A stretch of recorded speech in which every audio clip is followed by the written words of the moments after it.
Ida Constance Baker was a British writer, writing under the pseudonym of Leslie Moore.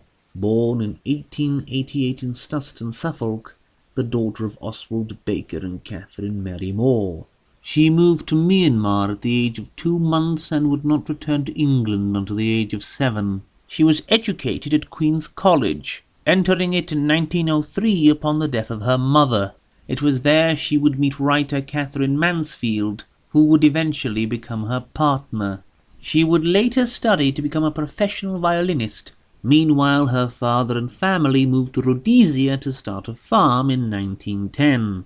In 1917, Baker would move in with Mansfield, following Mansfield's separation from her longtime partner, John Middleton Murray. Mansfield and Murray would, however, still marry in 1918. Mansfield would die in 1923, and in 1972, Baker would write Katherine Mansfield, The Memoirs of L.M., describing the 20 years of their acquaintance. Baker died in Beeston Notts in Nottinghamshire in 1978. As a writer, Baker began publishing children's novels in 1908, her first book being The Happy League, a story for children. She also wrote stories dealing with artists and their loves and foibles, such as with her The Notch in the Stick, or her Aunt Olive in Bohemia, or The Intrusions of a Fairy Godmother. Her 1915 The Jester is quite anomalous as far as her usual output is concerned. It is a historical-ish novel narrating the life of Peregrine the Jester. Taking place in medieval France, it concerns the aforementioned Peregrine, the son of a jester and the 7th generation of his family to hold the title. Born to live the life of a dog, and lesser than a dog, for he is not allowed by his station to lash out even when beaten by his master. Thus, he does not fancy the prospect of being a jester. Isabel, the daughter of the Lord of the de Belial domain, takes an interest in the jester and purposefully goads him into possessing him body and soul as a sort of distraction. She even goes to seek the aid of a local witch to aid her in this task. Then, when she gets sick of him, she arranges Peregrine to be framed for assaulting a guest and gets him banished from the domain. Thereafter, the novel narrates Peregrine's journey after his banishment. Initially, he finds himself at the mysterious castle Syrtes, lying close beside the Belial castle. Here there is always a gay company of various rogues who keep having quite a merry time of it, while lavishing blasphemous praise on the mysterious lady of the castle called the Divine Thais. Also, there is some kind of supernatural element present, since the thorns and brambles surrounding the castle part easily enough for anybody trying to enter, but vehemently block anyone's attempt to leave. Peregrine initially enjoys his time at Syrtes, but soon becomes bored.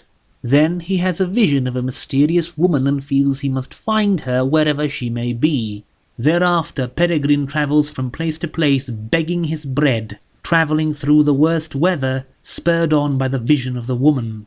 He finds himself in the company of misanthropes, forest hermits, young children, and vile mages, and he constantly goes on, sometimes being told that the woman he is seeking is nearby, but always being frustrated in his efforts.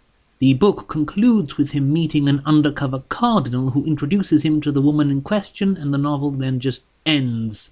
The novel is entertaining and has a lot of nice colour and wide variety of quirky characters. Yet there are times when one would assume that some of these plot points would be brought back up, and they simply aren't. Isabel is set up as having met Peregrine in early childhood, and about a third of the novel is devoted to her and her machinations. We have each of her 4 handmaidens introduced individually as if they are to play some bigger part. But aside from Bridget, who sees her conspiring with the witch and then is dismissed, none of them really do. In fact, 2 whole chapters are dedicated solely to Bridget's exile and seeking to become a nun after witnessing the evil committed by her former mistress. I assumed this was setting up some sort of future charges of witchcraft brought up against Isabel, which would maybe end up with her getting her comeuppance for what she did to Peregrine, but it doesn't. Isabel never shows up again after Peregrine leaves the castle.